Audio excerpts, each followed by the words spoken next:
Hi there, MSFS 5010 Section 2, folks. It's Friday and it's September 27th, 2013, and I'm giving you some comments on your first discussion of week 2 of the course. And I have been very pleased with your great discussions and conversations, and I have a few comments to start out with, and then I'll talk about the actual content of what you were talking about. And the pictures you're seeing are today's shots from the garden, which I hope you enjoy.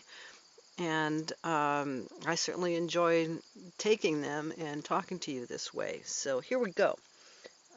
First of all, the deadlines are really important. I've been a bit lax this week, again, because of having failed to open the discussion questions on time. So you do have a little slack on this discussion deadline, but I've noted that as of this afternoon, a couple of you haven't posted yet. And really, if there's anything that's hanging you up, something comes up, there's some work-related thing that causes you to not be able to get your post done on time, you should please let me know in advance, and then you won't lose credit. But after this discussion, you will lose credit if you're late, and you will not get full credit if you don't post your first discussion question, your major post, at least a day before the deadline. So please be aware. The second thing I want to emphasize is that you really need to proofread, proofread, proofread. I know that that's difficult. It can be time consuming, but it really makes what you do better.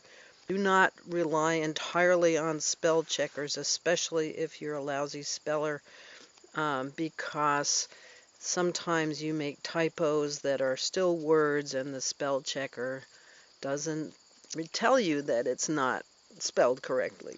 So please do that. Some of those wrong words can be a bit embarrassing, and also, you know, the names of the authors are important. Please check and make sure that when you refer to them in the body of your post that you have spelled their name correctly. But also remember that I am not the author of the lectures, so don't credit me or pan me, as the case may be, for something that is said in the lecture. And also, please do remember to give some kind of source of the information that you provide that isn't from your own experience or that isn't what they call common knowledge. And I think one thing I noticed was reference to legislation pending in Puerto Rico, which is very interesting, and it would be good to know where one could find out more about that legislation. So thank you for some very stimulating discussions. Please do remember to give your major posts, your initiation of a discussion topic, a title of some kind that we can know what the gist of your content is, other than just the numbers referencing the question. So you had some great stuff. I loved the discussions that referred to resilience theory and some of these kind of thought-provoking ideas about allowing the organism to find its own boundaries, or to push its boundaries, and relationship to subsidies.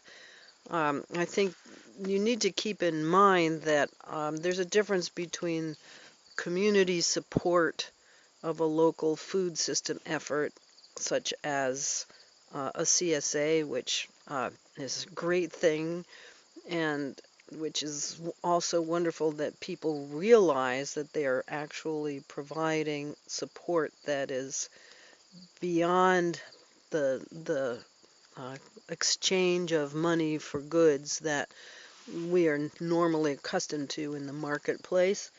But that is not the same thing as a subsidy, which is a policy decision made by a government body of some kind that's meant to achieve a particular economic or social end.